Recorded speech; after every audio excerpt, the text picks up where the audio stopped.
بسم الله الرحمن الرحيم إن الحمد لله نحمده ونستعينه ونستغفره ونستهديه ونتوب إليه ونعوذ بالله من شرور أنفسنا ومن سيئات أعمالنا من يهد الله فلا مضل له ومن يضلل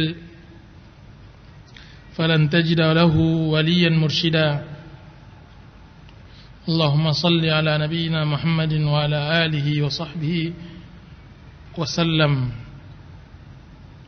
Amma ba'd,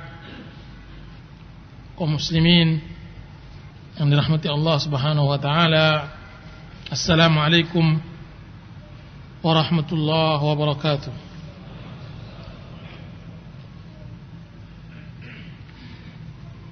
Pada kesempatan kali ini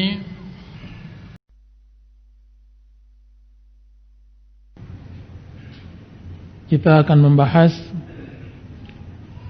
tentang permasalahan yang sangat mendasar di dalam agama kita, tentang pentingnya ilmu. Ilmu yang kita maksud adalah ilmu yang diwariskan oleh para rasul kepada pewarisnya, para ulama.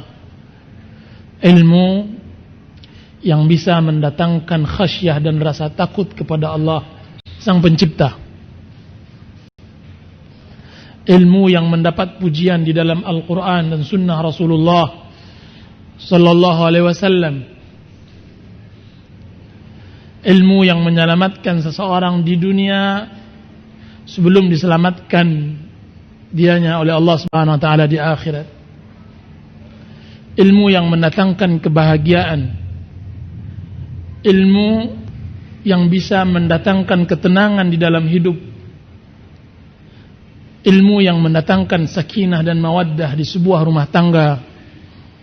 Ilmu yang mengajarkan bagaimana seorang anak berbakti kepada kedua orang tuanya. Bagaimana masyarakat, rakyat mengetahui hak dan kewajibannya kepada pemerintahannya. Ilmu inilah yang dipuji oleh Allah Subhanahu wa taala. Sedangkan ilmu yang lain, maka dia kembali kepada pemiliknya. Jika pemiliknya baik, maka baiklah dia. Jika seandainya dia buruk, maka buruklah ilmu tersebut. Dan biasanya ilmu selain dari ilmu yang diwariskan oleh Allah Subhanahu wa taala ini disifati di dalam Al-Qur'an sebagai ilmu yang buruk. Ilmunya Qarun dan Fir'aun. Qarun yang mengatakan qala innama utituhu ala ilmin indi. Sungguhnya kekayaanku ini aku peroleh dari utituhu ala ilmin. Aku peroleh kekayaanku ini dari ilmu yang aku miliki. Ini dia ilmu Qarun. Sedangkan ilmu Fir'aun yang menguasai politik, yang menguasai masyarakat, bagaimana dia menyiksa, menindas masyarakat, maka ilmunya sudah sampai pada puncaknya yang dia mengatakan ana rabbukumul a'la. Saya adalah Tuhanmu yang tertinggi. Alaysa hadhil anharu tajri min tahti? Bukankah sungai Nil ini berjalan di bawah kakiku? Dan mereka-mereka inilah yang disifati oleh Allah Subhanahu wa taala dalam surat Yunus. Ya'lamuna zahiran minal hayatid dunya wa hum 'anil akhirati hum ghafilun. Mereka-mereka ini orang-orang yang berilmu dan berpengetahuan tentang zahir hidup dunia. Masya Allah, jika seandainya berbicara tentang ilmu dunia, Masya Allah. Kan tapi naas nasib mereka, wahum, mereka fil akhirati, di dalam akhirat, hum ghafilun. Allah takkid, dua takkid. Allah kuatkan ucapan Allah Subhanahu wa taala, mereka tentang akhirat, mereka adalah orang-orang yang lalai. Lihat bagaimana Allah Subhanahu wa taala membedakan antara orang yang lalai dengan orang yang berilmu. Kan tapi ilmu yang tidak mendatangkan ketaatan dan ketakwaan kepada Allah Subhanahu wa taala. Bapak ibu-ibu yang dirahmati oleh Allah Subhanahu wa taala, yang hilang pada manusia zaman sekarang ini adalah ilmunya Rasul. Ilmunya Allah telah khususkan orang-orang yang dipilih oleh Allah Subhanahu wa taala semenjak diciptaan Nabi Adam sampai akhir zaman. Kita kehilangan orang-orang yang seperti ini, yang bisa menetralkan dunia, yang bisa menjauhkan manusia dari laknat, dari bala dan musibah. Kita membutuhkan orang-orang yang berilmu seperti ini, yang bisa menegakkan kedamaian, ketentraman di permukaan bumi ini. Ilmu inilah Allah Subhanahu wa taala khususkan manusia diciptakan untuk ilmu ini. Wa ma khalaqtul jinna wal insa illa liya'budun. Tidak aku ciptakan jin dan manusia kecuali untuk beribadah kepada aku. Bapak ibu-ibu yang dirahmati oleh Allah Subhanahu wa taala, untuk memperjelas ucapan saya akan mengkhabarkan apa yang disabdakan oleh Rasulullah SAW di dalam hadis sahih. Sebagai seorang muslim, hendaknya dia lebih mempercayai sabda Rasulnya daripada semua ucapan manusia yang lainnya. Sebagai seorang muslim, sudah saatnya dia berkiblat kepada Rasulnya dan membuang semua perkataan-perkataan sampah yang tidak ada gunanya. Sudah saatnya kita sekarang berkiblat kepada kitabullah dan sunnah Rasulullah SAW untuk memperbaiki kehidupan dan tata corak kehidupan kita berbangsa dan bernegara. Sudah saatnya, sudah kita bosan mendengar semua ucapan. Sudah bosan kita mendengar semua ulasan yang kita belum kembali kepada kitabullah dan sunnah Rasulullah. Para sahabat generasi yang mulia, mereka adalah orang generasi yang sangat luar biasa. Abu Hurairah radhiyallahu anhu, setiap beliau mengucapkan sabda Rasulullah, beliau mengatakan akhbarani as-sadiqul masduq, telah mengkabarkan kepada saya as-sadiq, orang yang jujur, al-masduq, orang yang tidak pernah didustai. Dialah siapa? Dialah Rasulullah sallallahu alaihi wasallam. Rasul yang mana Rasulullah SAW mengatakan, jika seandainya kalian ditimpakan musibah, betapa berat pun musibah, maka ingatlah kematianku. Karena benar kematian Rasulullah SAW adalah suatu musibah yang besar, akan melupakan semua musibah yang lain. Tapi permasalahan bukan pada meninggalnya Rasulullah SAW, permasalahan ketika umat mengucapkannya. Bapak ibu-ibu yang dirahmati oleh Allah Subhanahu wa taala, ketika kita berbicara tentang sabda-sabda Rasul, hendaknya dimasukkan ke dalam hati kita, ke dalam sanubari kita, dan hendaknya ucapannya ala ra'si wal ain, 11 dengan kepala, angkat tangan kita dan 11 dengan kepala. Rasulullah SAW bersabda, inna bayna yaday sa'ah tatlu'ul fitan, sesungguhnya antara dekat-dekat hari kiamat munculnya fitnah-fitnah, wa yakthurul haraj, dan berkembangnya pembunuhan, wa tafshut tijarah, dan berkembangnya perdagangan, wa yafshul qalam, dan berkembangnya dunia cetak percetakan. Kama qala alaihi salatu wassalam. Sabda Rasulullah SAW ini benar adanya, bahwasanya Islam berkembang dengan berkembangnya zaman. Dan di akhir zaman Rasulullah SAW mengabarkan bahwa akan berkembang nanti pena dan tulis-menulis. Semua orang membaca buku. Dan luar biasa lagi bahwa tulis-menulis perkembangannya baru puluhan tahun ke belakang ini, khususnya di negeri kita. Biasanya orang menilai bahwa berkembangnya tulis-menulis percetakan, media massa dan semacamnya akan berkembang ilmu pengetahuan. Di situ dinilai apakah keberhasilan seseorang di dalam sebuah pendidikan dari banyaknya tulis menulis, dari banyaknya orang-orang yang membaca. Dan Rasulullah SAW mengabarkan bahwa di akhir zaman berkembang tulis baca. Maksudnya orang-orang yang pandai membaca di akhir zaman lebih banyak daripada yang tidak pandai membaca. Kan tapi di saat bersamaan Rasulullah SAW mengabarkan bahwa di akhir zaman akan tersebar kebodohan. Kabarkan kepada saya kebodohan apa yang dia maksud. Toh alat manusia semakin canggih. Semua sarana hidup semakin mudah. Akan tapi sebutkan kepada saya kebodohan apa yang dimaksudkan oleh Rasulullah sallallahu alaihi wasallam. Kebodohan yang dimaksud tidak lain dan tidak bukan adalah kebodohan tentang masalah agama. Kedangkalan terhadap agama. Ini musibah. Dan ini fitnah. Dan dari sini timbulnya, munculnya sumber bala. Di saat seorang muslim meninggalkan kitabullah dan sunnah Rasulullah, maka hancurlah agamanya. Bapak ibu-ibu yang dirahmati oleh Allah Subhanahu wa taala, ilmu yang ditinggalkan oleh Rasulullah SAW kepada umatnya terbagi 3. Ilmu yang pertama, ilmu mengenal Allah dari nama, dari asmaul husna, dari sifatnya. Dan ini ilmu yang sangat agung, yang dikenal oleh sebagian orang sebagai akidah. Dan ilmu ini yang membuat para sahabat Rasulullah SAW dalam jangka 30 tahun bisa menguasai sepertiga dunia. Akidah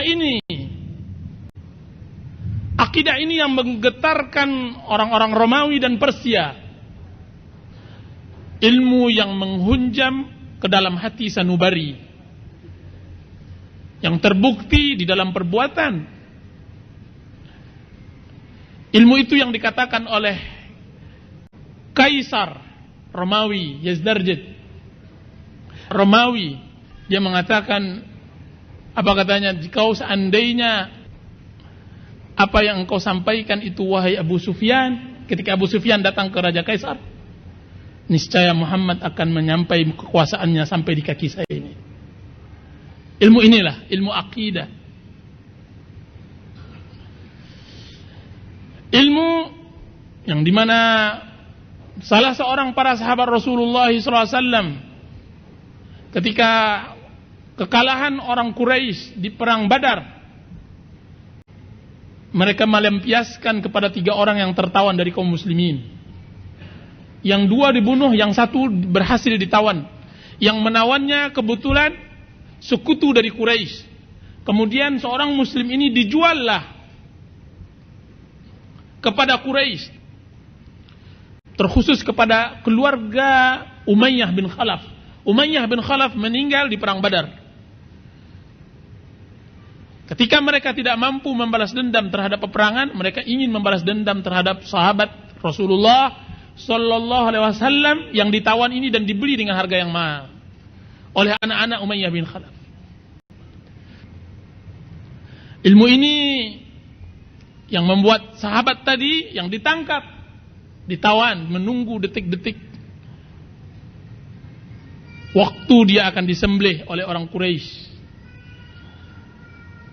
1 hari atau berapa jam sebelum dia dipenggal dan dibunuh, dia minta silat untuk membersihkan yang perlu dibersihkan.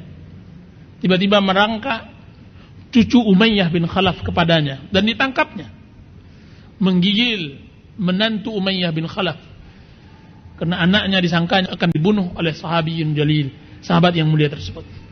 Apa kata sahabat tersebut? Engkau menyangka wahai fulanah, aku akan membunuh anak ini demi Allah Subhanahu wa taala. Tidak dihalalkan bagi seorang muslim membunuhnya. Akhirnya diberi di tiang gantungan. Berkata orang-orang Quraisy yang tertinggal, di antaranya Abu Sufyan, Abu Jahal dan Abu Lahab sudah meninggal di perang Badar. Abu Sufyan, apa kata Abu Sufyan? Wahai fulan, Apakah engkau mau kedudukan engkau sekarang, posisi engkau sekarang digantikan dengan Muhammad, yaitu nabinya, yaitu Rasulullah SAW? Apa yang dijawab oleh pemuda ini? Demi Allah, wahai Abu Sufyan, sesungguhnya saya tidak rela Rasulullah SAW kena duri di kakinya sedangkan saya dibebaskan. Dalam artian saya lebih rela saya dipancung dan dibunuh sekalipun Rasulullah SAW kena duri. Ilmu inilah ilmu yang membuat keyakinan mereka kepada Rasulullah SAW. Kita membutuhkan pemuda yang seperti ini.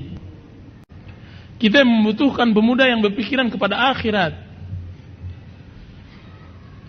Ilmu ini yang datang, yang membuat seseorang datang kepada Rasulullah SAW, diantaranya Ka'ab bin Malik.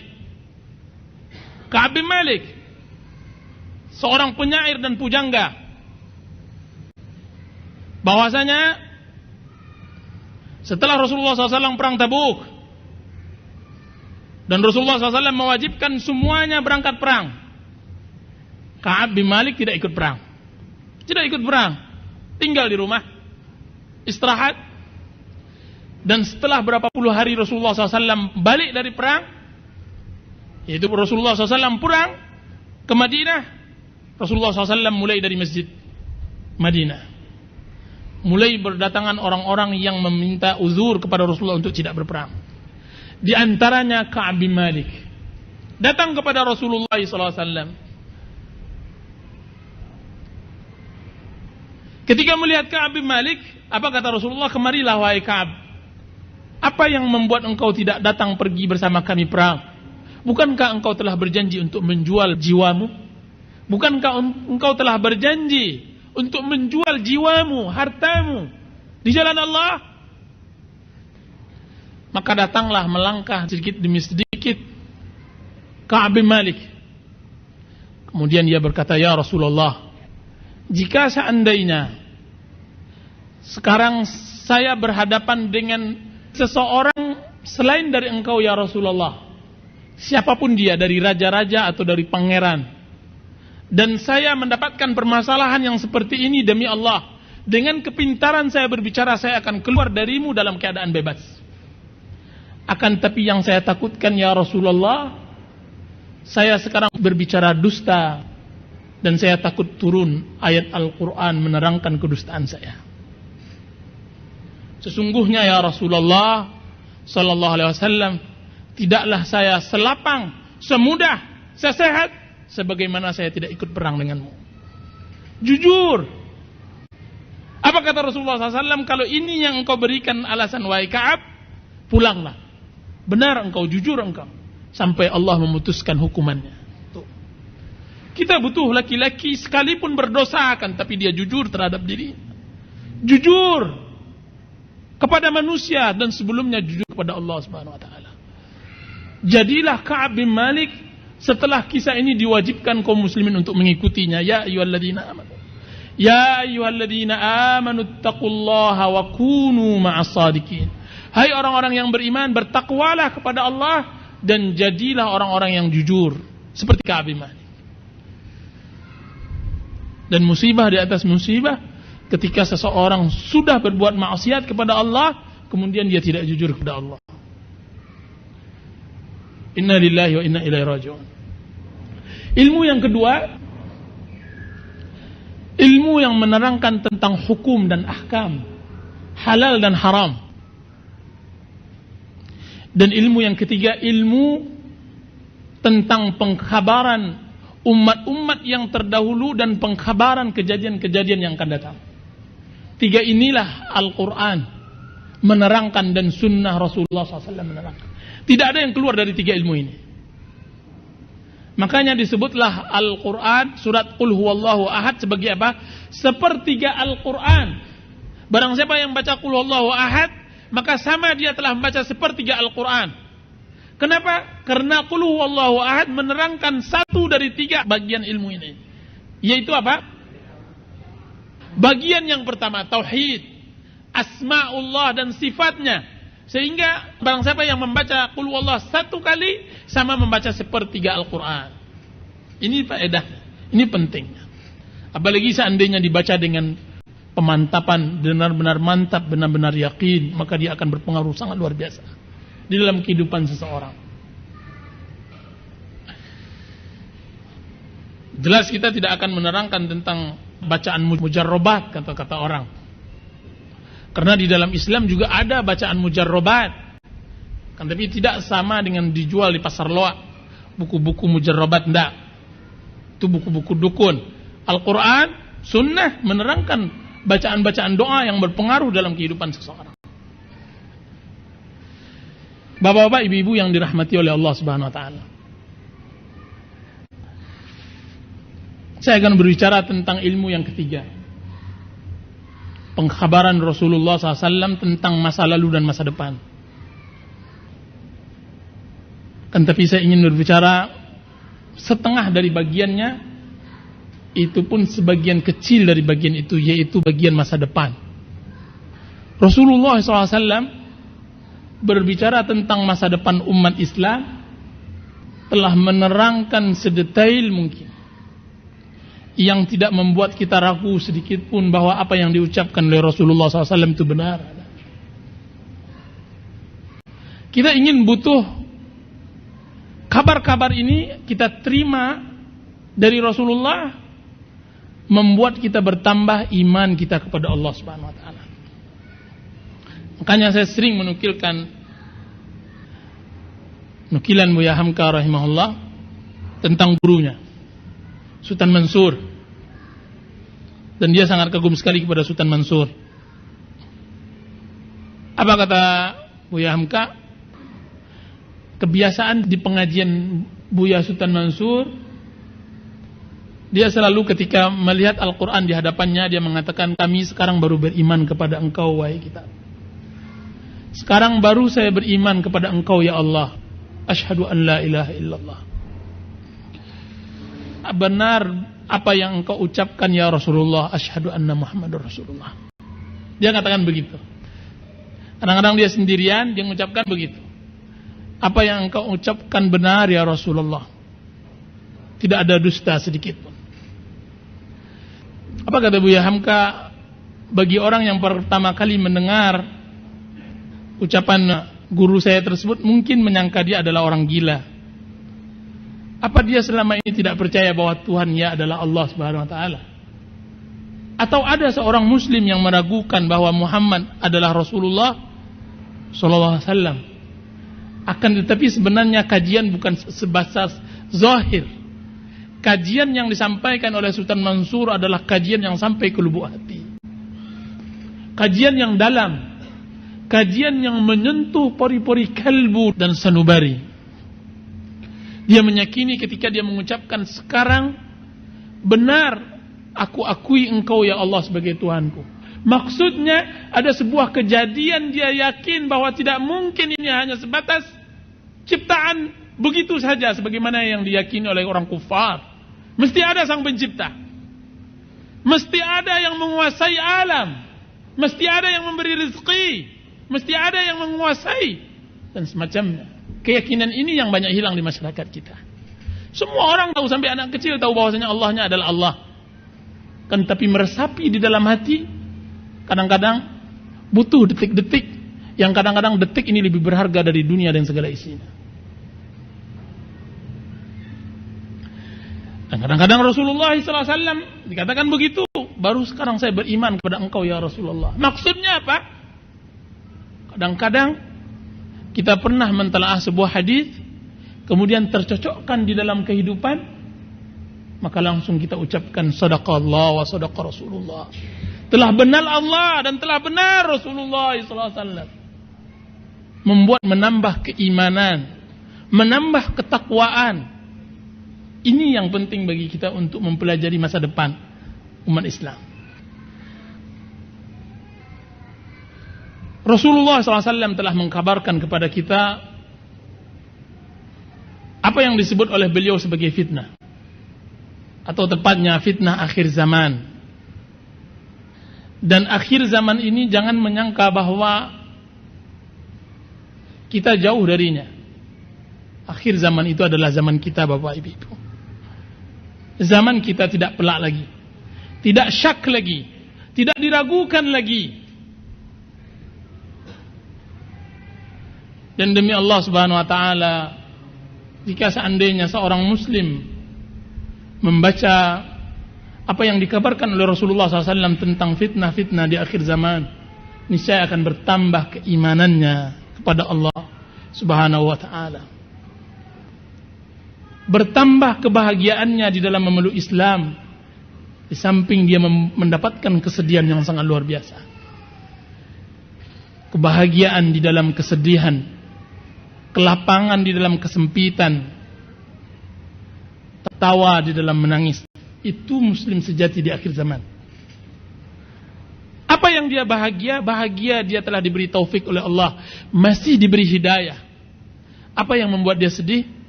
Sedih adalah fitnah-fitnah yang menimpanya dan menimpa umat-umatnya.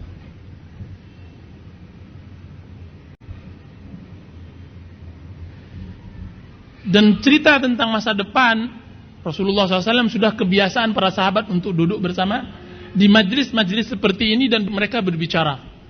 Dan perlu Bapak ketahui bahwa Rasulullah SAW telah menerangkan secara detail, hari per hari, bahkan detik per detik tentang kejadian di akhir zaman. Itu yang disebutkan oleh Hudzaifah bin Yaman, bahwasanya Rasulullah SAW pernah berkhutbah pengajian seperti ini dari subuh sampai tenggelam matahari, menerangkan mulai diciptakannya Adam sampai terbitnya matahari dari barat. Diriwayatkan oleh Imam Bukhari dan Muslim, bahwasanya suatu hari Rasulullah SAW setelah salat subuh, beliau berdiri, kemudian membicarakan tentang apa yang terjadi. Kemudian sampailah tergelincir matahari, beliau turun. Ketika turun salat, setelah salat berdiri lagi. Setelah datang waktu asar, beliau pun turun dan salat. Setelah salat berdiri lagi menerangkan. Setelah itu sampai terbenam matahari, menceritakan semua yang terjadi sampai akhir zaman. Apa kata Hudzaifah bin Yaman? Maka hafallah yang hafal, lupalah yang lupa. Demi Allah, setiap kejadian yang terjadi setiap zaman, seakan-akan baru saya teringat ucapan Rasulullah SAW pada waktu itu. Maka kita tidak perlu datang ke dukun lagi, kita tidak perlu datang ke tukang tenun lagi, kita tidak perlu datang kepada paranormal dan semacamnya untuk menanyakan tentang berita akhir zaman. Subhanallah, pemuda yang terbaik pada zaman tersebut. Apa kata Dajjal? Kalau begitu engkau akan lihat bahwa aku adalah Tuhanmu. Maka dibelahlah pemuda tersebut. Ketika dibelah, dari kepala sampai tengah badannya dibelah kiri ke kanan, kemudian Dajjal melewati. Kemudian mulailah orang-orang sekeliling Dajjal bersorak dan bertepuk. Mereka mengatakan, engkau adalah Rabb kami, engkau adalah Tuhan kami. Hidup Dajjal, hidup Allah. Kemudian dia bertepuk dada, wahai kaumku, umatku, barukah kalian tahu sekarang aku adalah Tuhan kalian? Semuanya mengatakan, betul, engkau adalah Tuhan kami. Maka dihidupkan pemuda itu lagi. Wahai fulan, sekarang engkau akuikah aku adalah Tuhanmu? Apa kata pemuda tersebut? Demi Allah, wahai Dajjal, saya bertambah yakin bahwa engkau adalah Dajjal sebagaimana yang telah kabarkan oleh Rasulullah SAW. Keimanan yang mantap, keimanan yang sangat luar biasa. Bapak-bapak, ibu-ibu yang dirahmati oleh Allah Subhanahu wa taala, ada permasalahan yang sangat mendasar yang sekarang menjadi fitnah zaman, terkhusus negeri kita, yang saya yakin yang hanya bisa selamat kaum muslimin yang berpegang teguh dengan sunnah Rasulullah sallallahu alaihi wasallam. Dan ini mengkhawatirkan bagi seorang muslim yang baik, yaitu tentang permasalahan hubungan pemerintah dengan rakyatnya, hubungan kaum muslimin dengan pemerintahannya. sebagai muslim yang baik tentang masalah pemerintah yang zalim, tentang masalah pemerintah yang tidak bijaksana, tentang masalah pemerintah diktator dan durjana, masalah yang tidak asing lagi bagi dia. Telah 1400 tahun yang lampau Rasulullah telah mengkhabarkan. Akan tapi yang masalah tidak adanya kaum muslimin yang berkiblat terhadap tunjuk dan nasihat Rasulnya yang mulia tentang perintah bersikap terhadap pemerintahan tersebut. Ini yang bersalah. Masalah bagi kita bukan tidak sekali dua kali Rasulullah SAW mengkhabarkan bahwa akhir zaman akan ada penguasa-penguasa yang zalim. Badan mereka badan manusia, akan tapi hati mereka hati syaitan. Hadisnya sahih. Bukan tidak ada Rasulullah SAW mengatakan sang pemimpin melaknat dan mencaci rakyatnya, dan rakyat mencaci dan melaknat pemimpinnya. Telah dikabarkan dengan hadis yang mutawatir. Kan tapi yang sangat disayangkan, apa seharusnya sikap seorang muslim di akhir zaman seperti ini? Zaman fitnah. Saya tidak ada melihat masa yang sesusah zaman kita sekarang ini. Dia bagaikan benang yang sudah kusut. Siapa yang perlu disalahkan? Apakah pemerintahan? Apakah rakyat? Atas setiap individu kita sebagai seorang anak manusia kepada Allah Subhanahu wa taala. Bapak, ibu-ibu yang dirahmati oleh Allah Subhanahu wa taala. Rasulullah sallallahu alaihi wasallam bersabda dalam hadisnya yang sahih diriwayatkan oleh Imam Bukhari dan Muslim. Rasulullah SAW bersabda, innakum satalqawna ba'di atharah. Sesungguhnya kalian akan menemui setelah wafatku nanti orang-orang yang mementingkan dirinya. Maka bertanya para sahabat Rasulullah SAW, ya Rasulullah, apa yang kau perintahkan kami jika seandainya kami temukan zaman tersebut? Maka berkata Rasulullah SAW, hendaklah kalian berpegang teguh dengan jamaah kaum muslimin. Berkata Rasulullah SAW kepada Abu Darda atau Abu Dzar radhiyallahu anhu, wahai Abu Dzar, bagaimana sikapmu jika seandainya engkau temui seorang pemimpin yang mengakhirkan salatnya dari waktunya? Hadis diriwayatkan oleh Imam Bukhari. Apa dijawab oleh Abu Darda? Ya Rasulullah, apa yang kau perintahkan kepada saya? Maka Rasulullah SAW bersabda, hendaklah engkau wahai Abu Darda salat pada waktunya, kemudian salat bersama kaum muslimin.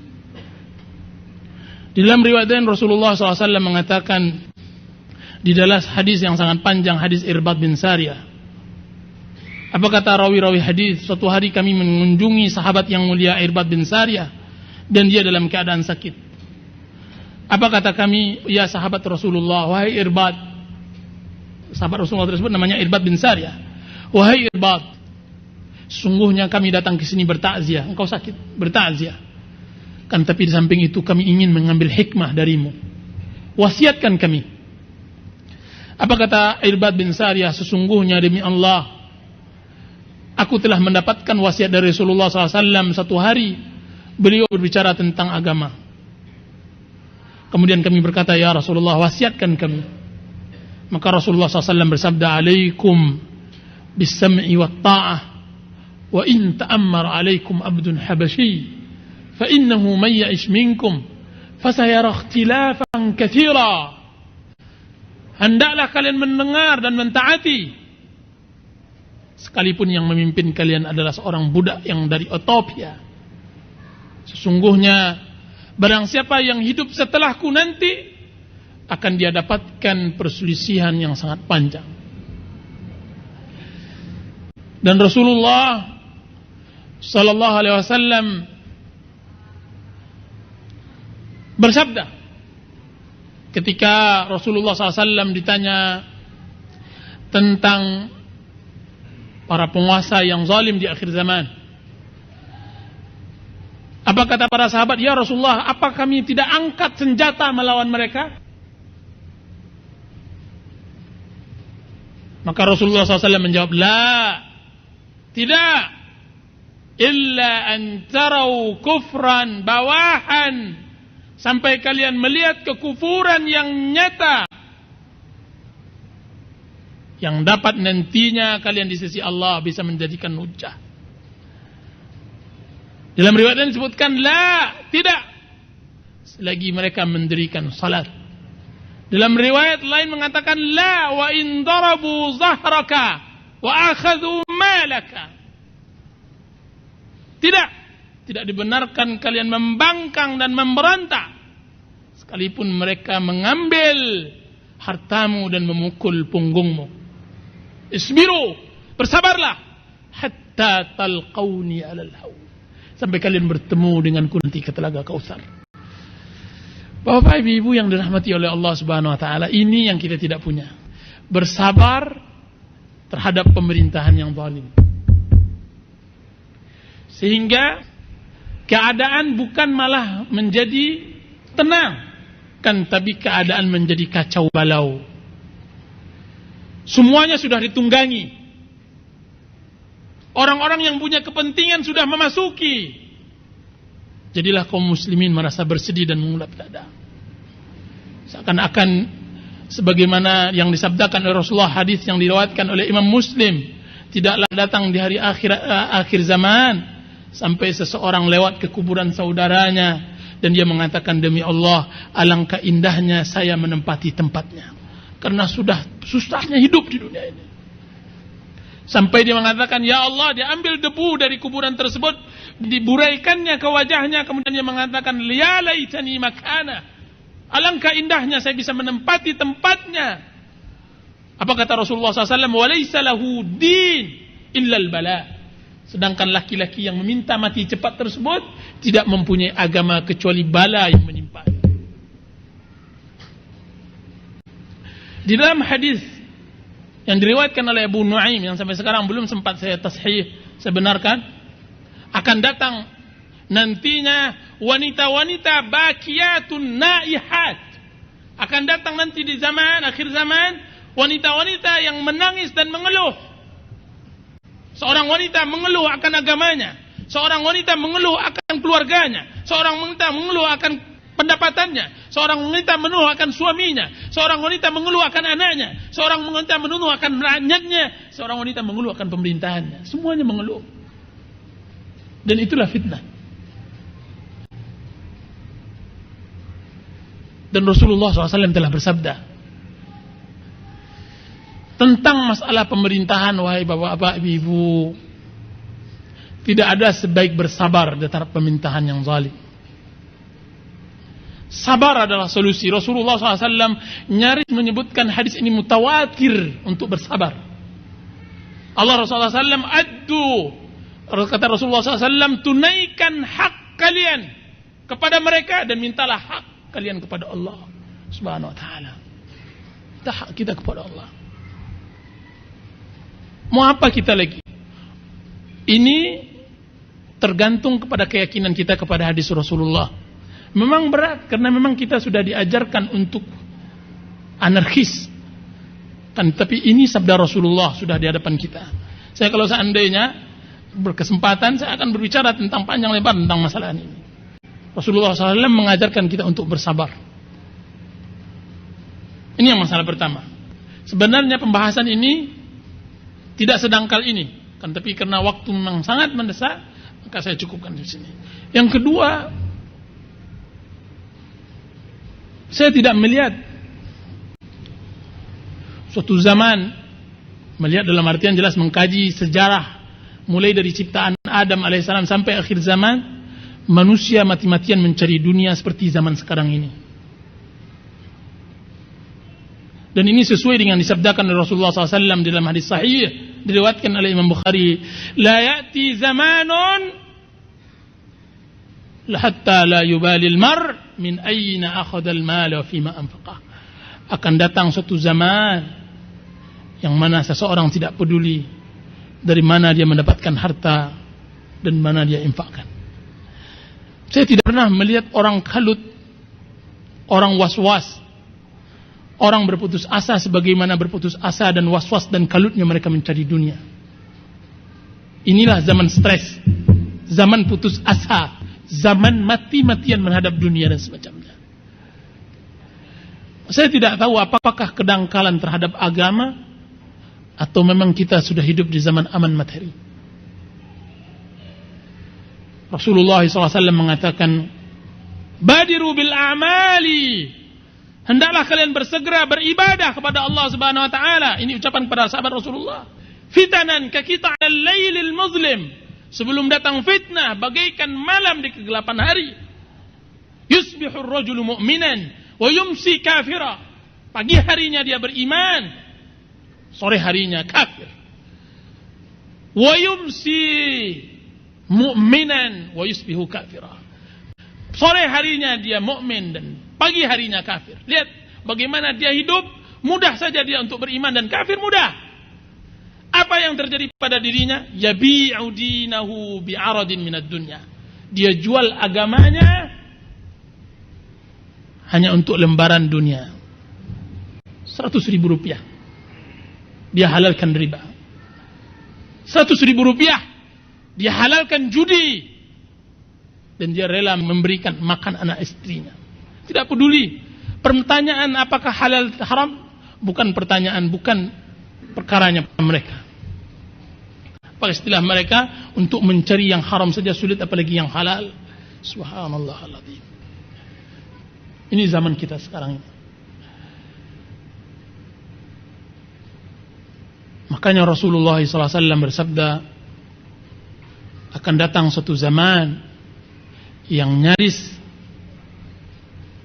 yang terbaik pada zaman tersebut, seseorang yang mengembala kambingnya di ujung dan di puncak bukit, kemudian dia makan dari gembalaan tersebut, jauh dari dunia manusia. Dan dengan demikian saya cukupkan pertemuan kali ini. Wassallallahu ala nabiyyina Muhammadin wa ala alihi wa sahbihi wasallam. Dan terima kasih atas kehadirannya, dan silahkan Bapak-Bapak memberikan kesimpulannya dari apa yang kita sampaikan, karena dia pembahasan sangat luas. Terlebih dan terkurang saya mohon maaf. Wassalamualaikum warahmatullahi wabarakatuh. Pertanyaannya sangat bagus sekali Bapak. Pertama tentang masalah Dajjal. Dajjal bukanlah sesuatu yang datang dari diri kita. Tidak. Dajjal bukanlah sifat. Akan tapi Dajjal adalah manusia dari keturunan anak Adam. Bahkan disebutkan bahwa Dajjal adalah cicit Adam alaihissalam, dan dia adalah manusia biasa yang diberikan oleh Allah Subhanahu wa taala kemampuan lebih dari manusia yang lainnya. Dan Dajjal dimunculkan oleh Allah Subhanahu wa taala sebagai fitnah di akhir zaman. Dan Dajjal itu belum lagi muncul.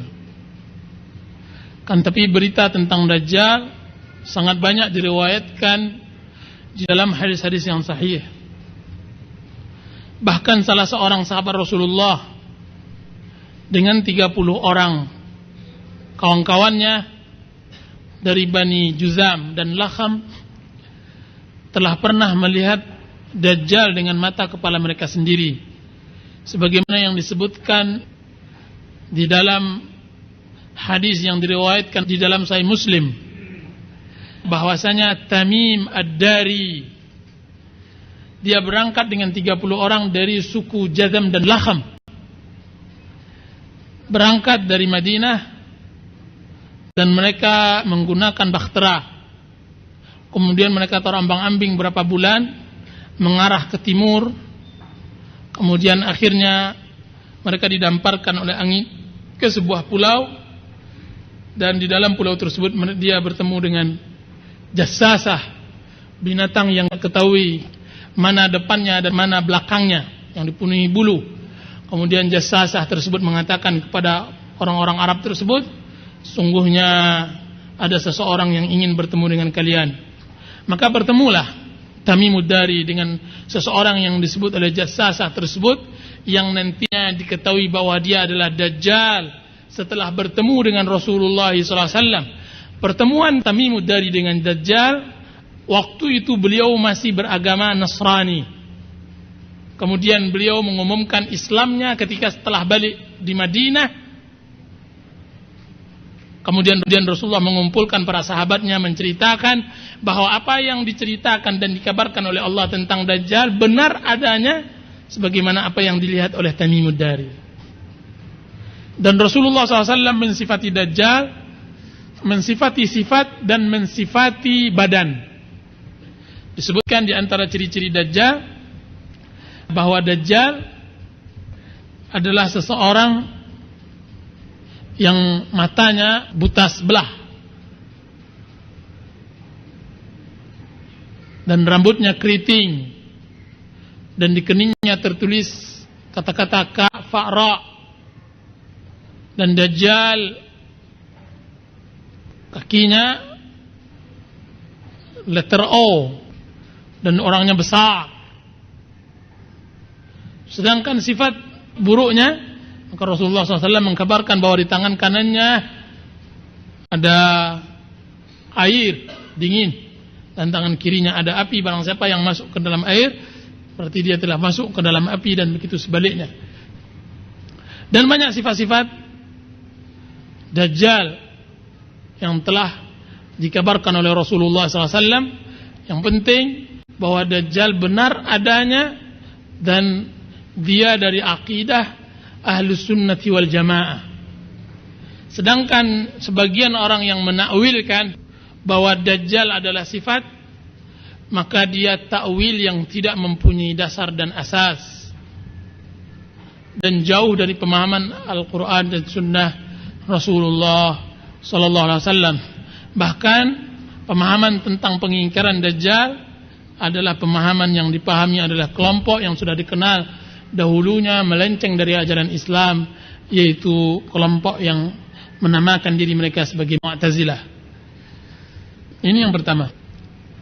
Dan yang kedua, bagaimana sikap kita terhadap pemerintahan, bahwa sikap kita terhadap pemerintahan yang zalim, pertama harus bersabar.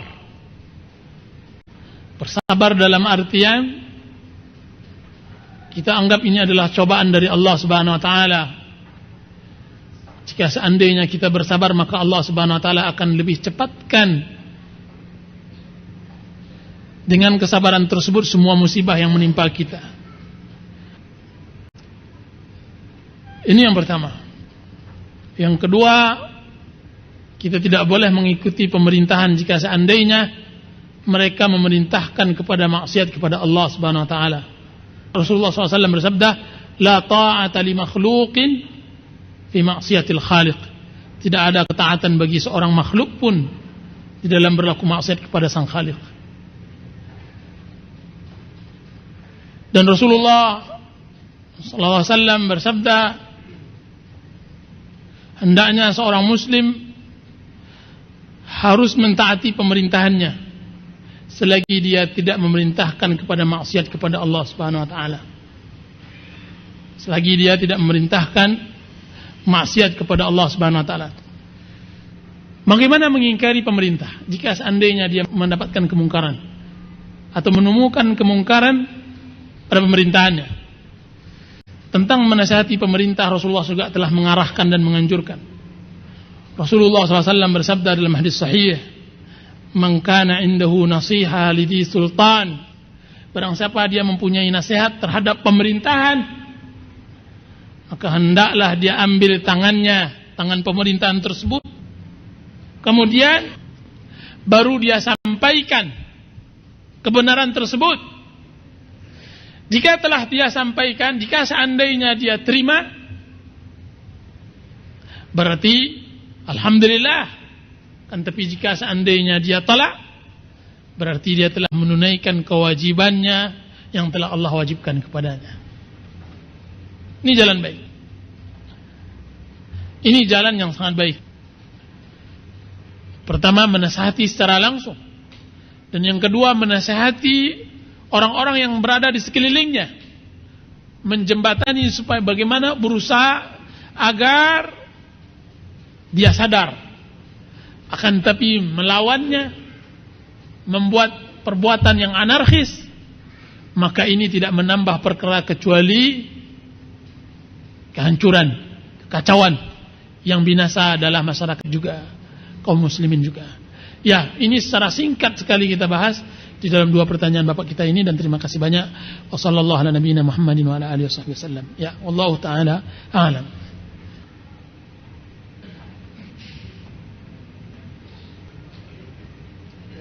Kita ditimpakan krisis multidimensi, dan ini nasihat kepada para pemuda bahwa seharusnya sekarang sudah mulai kita tanamkan kepercayaan diri terhadap diri kita sebagai seorang muslim. Percaya diri inilah yang kurang pada kaum muslimin. Kita kurang percaya diri akan apa yang akan kita pegang dari sebuah keyakinan. Kita butuh pemuda-pemuda yang yakin dari apa yang dia yakin. Kita melihat, saya rasa yang saya sebut pemuda bukan berarti yang umurnya baru 20-30 tahun. Kan tapi pemuda yang mempunyai semangat sekalipun dia sudah tua. Kita butuh kaum muslimin yang mempunyai percaya diri yang tinggi, kemudian dia bangga dengan Islamnya.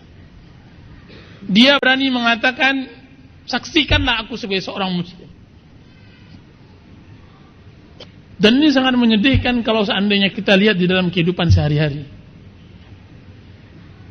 Bukan permasalahan percaya diri, bukan hanya sebatas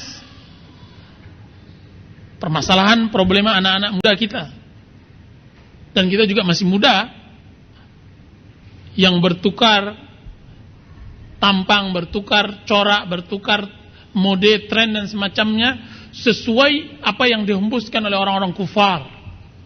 Hari ini gondrong, besok pagi potong rambut, yang besok lagi melintir rambutnya, yang besok lagi botak pelontos, nah besok lagi mulai seperti orang Afrika yang ada gambar-gambar begitu-gitu.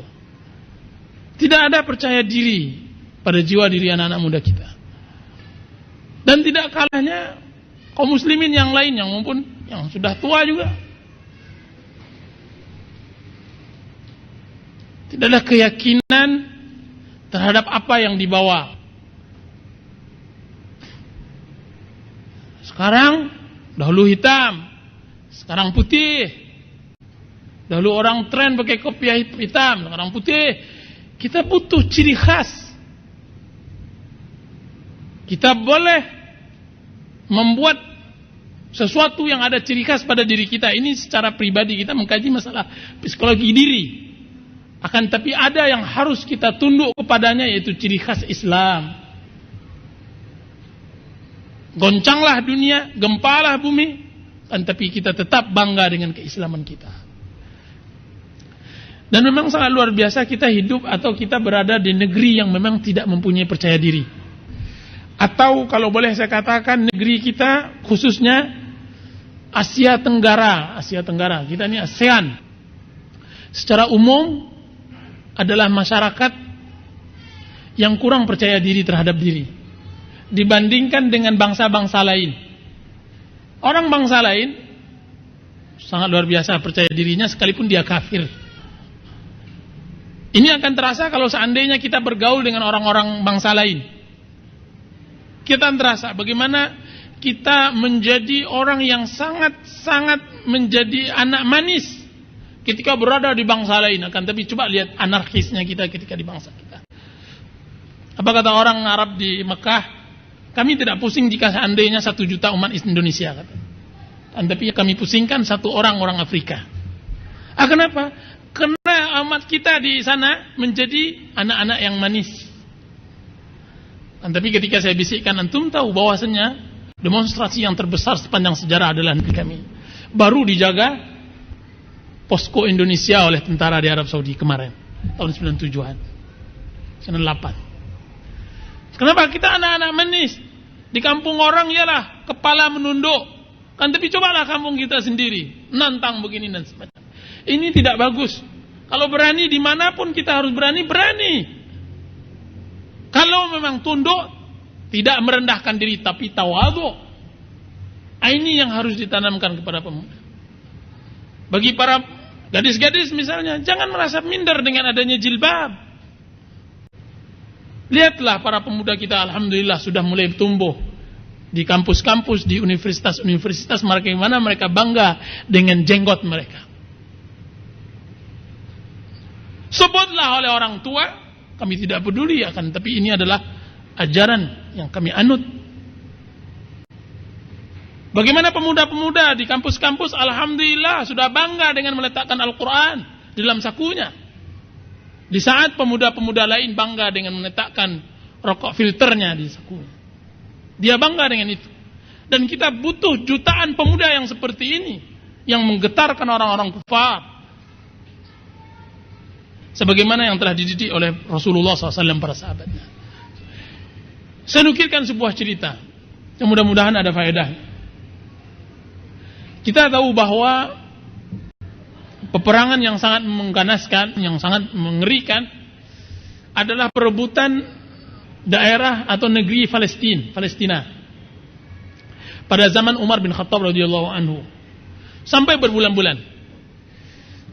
Ketika itu terputuslah semua makanan karena kaum muslimin mengepung Palestina tersebut dari tangan orang kufar. Ketika dikepung mereka menyerah. Maka berkata para pendeta mereka bahwa kami menyerah dengan syarat. Apa kata Amr bin As? Apa syarat kalian? Hendaknya yang menerima langsung kunci gerbang Palestina adalah khalifah kalian, yaitu Umar bin Khattab radhiyallahu anhu. Ketika itu kirimlah oleh Amr bin As sang panglima kepada atasannya Umar bin Khattab bahwasanya Palestina mau menyerahkan negaranya dengan syarat engkau wahai Amirul Mukminin datang langsung ke Palestina. Apa yang terjadi? Umar sebagai seorang pemimpin yang memang tidak ada tandingannya di dunia ini kecuali Rasulullah dan Abu Bakar, dia berkata, saya tidak akan mengorbankan harta kaum muslimin. Dipanggilnya budaknya, marilah saya dengan engkau berangkat ke Palestina, kan tapi perlu engkau tahu bahwasanya kendaraan hanya satu, yaitu onta. Kita berangkat sekarang dengan perjanjian bahwa setelah berapa kilo atau farsakh saya naik, engkau yang membimbing onta tersebut. Ketika sudah sampai berapa farsakh tujuan kita, engkau naik, saya yang membimbing onta. Dan subhanallah, ketika di Palestina, sudah hampir dekat-dekat di Palestina, jatah yang berada di atas adalah budaknya, dan jatah yang menggiring adalah Umar bin Khattab sang khalifah. Dan kita tahu bahwa Umar bin Khattab radhiyallahu anhu dia menggunakan khas kebiasaan Arab waktu itu. Dia tidak peduli dengan semua kemewahan dan semacamnya. Pakaian yang compang-camping dan sandal atau sepatu berada di lehernya. Bayangkan sama Pak Khalifah yang menguasai dunia, negara yang adikdaya waktu itu, tidak ada negara yang berani menantangnya, menggiring onta, sedangkan di bahunya ada sepatu dan dia berjalan kaki ayam. Datanglah, disambut oleh jutaan umat di Palestina. Mereka jauh lebih berbahagia kaum muslimin menguasai Palestina daripada orang kufar. Karena beratnya pajak yang didera oleh mereka selama bertahun-tahun. Inilah detik-detik yang mereka tunggu. Maka disambut dengan luar biasa. Dan mereka mengelu-elukan orang yang berada di atas onta. Apa kata budaknya? Subhanallah, saya tidak khalifah, di bawah tuh khalifah. Dia sudah letih nyebut khalifah bawah. Umar berjalan santai. Apa yang dia pedulikan dengan manusia? Yang dia pedulikan hanya Allah. Ketika sampai dengan pejabat dan penguasa besar orang Palestina tersebut, datanglah dia. Kemudian berbisik panglimanya. Siapa tadi? Amr bin As. Apa kata Amr bin As? Wahai khalifah, engkau khalifah begini tampang? Subhanallah, malu-maluin, begitu bahasanya. Malu-maluin khalifah, pakailah sedikit agak rapi. Begitulah bahasanya kita. Apa kata Umar bin Khattab radhiyallahu anhu? Menegaskan, wahai Amr, tunjuk kiri oleh Umar. Wahai Amr, inna Allah azzana bil Islam. Falamma ibtaghayna al-izzata bighairi al-Islam, adallana Allah. Wahai Amr, siapa yang mengajarkan engkau pemahaman yang seperti ini? Pemikiran yang seperti ini? Sesungguhnya kita diangkat oleh Allah Subhanahu wa taala sehingga menjadi seperti ini karena Islam. Ketika kita mencari kekuasaan dan kejayaan, kewibawaan selain dari Islam, Allah akan menghinakan kita. Ketika kita mencari kekuasaan dan kejayaan, kewibawaan selain dari Islam, Allah akan menghinakan kita. Siapa saya, wahai Amr, sehingga saya dijadikan oleh orang-orang seperti ini? Kalau tidak, bukan karena Islam, saya adalah seorang pengembala yang dipukul oleh ayahnya. Saya orang yang menjadi tontonan di pasar Ukaz, bergulat menjadi algojo Quraisy. Siapa yang mengangkat saya dengan ini kecuali tidak lain tidak bukan Islam. Bukan dengan pakaian ini dan bukan dengan pakaian sepatu yang berada di tempat saya ini. Menunjukkan Islam bukanlah rancak di labuh. Kita yang paling banyak menghabiskan waktu kita, bapak-bapak, ibu-ibu, masalah yang tidak inti. Masalah tata keramah yang sebenarnya tidak perlu. Hidup kita sempit. Kenapa kita harus disebutkan untuk suatu senyuman yang dipaksakan? Salaman yang harus dipaksakan. Kita ingin hidup bebas. Kita ingin duduk santai. Kita tidak ingin dihormati berlebihan oleh orang. Begini seharusnya Islam. Dan begini kita seharusnya mencari kejayaan. Jadi pertanyaan tentang yang ditanyakan tentang masalah ini, pertanyaan yang sangat mendasar sekali. Kalau seandainya kita yakin akan keislaman kita, maka semuanya akan mudah. Kan tapi dia tidak lain dan tidak bukan apa yang dikatakan oleh bapak sosial atau bapak yang pertama kali menemukan ilmu sosial, yaitu Bapak Ibnu Khaldun rahimahullahu ta'ala. Dalam kitab muqaddimahnya dia mengatakan sudah menjadi tradisi umat dari sepanjang sejarahnya bahwa umat yang ditaklukkan dan kalah mengikuti tradisi umat yang menang. Dan kita adalah umat yang ditaklukkan dan kalah. Dan kita sekarang menuju apa yang disabdakan oleh Rasulullah SAW di dalam hadis sahih, la tattabi'unna sanana man kana qablakum hadwal qudzati bil qudzah hatta law dakhalu juhra dabbin la dakhaltumuh. Demi Allah, kalian akan mengikuti tradisi umat-umat sebelum kalian, sampai kalau seandainya mereka masuk ke lubang binatang dab, maka kalian akan masukinya. Maka ditanya oleh para sahabat, ya Rasulullah, siapa yang kami ikuti? Apakah orang-orang Yahudi dan Nasrani? Maka dijawab oleh Rasulullah, siapa lagi kalau bukan mereka? Dalam riwayat lain, apakah kami akan mengikuti orang Majusi dan Romawi?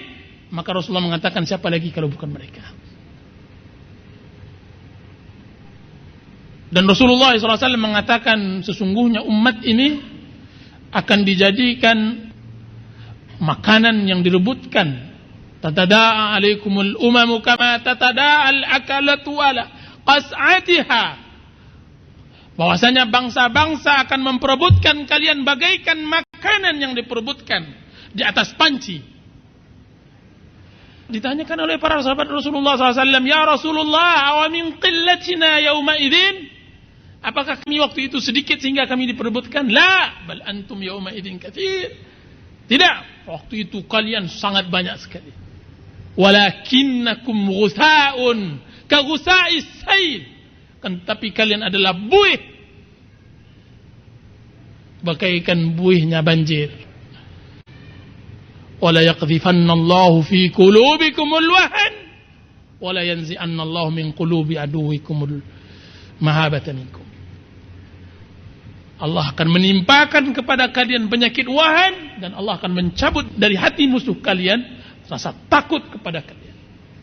Ditanya oleh para sahabat Rasulullah, wa mal wahnu ya Rasulullah? Apa itu wahan ya Rasulullah? Maka disebut oleh Rasulullah SAW, hubbud dunya wa karahiyatul maut. Cinta akan dunia dan benci akan akhirat. Ini dia inti malapetaka kita. Ini inti dari kita tidak percaya diri. Cinta akan dunia dan benci akan akhirat. Dan sadaqa Rasulullah sallallahu alaihi wasallam. Telah benar apa yang disebutkan oleh Rasulullah sallallahu alaihi wasallam. Tidak ada dusta sedikit pun. Wallahu taala a'lam.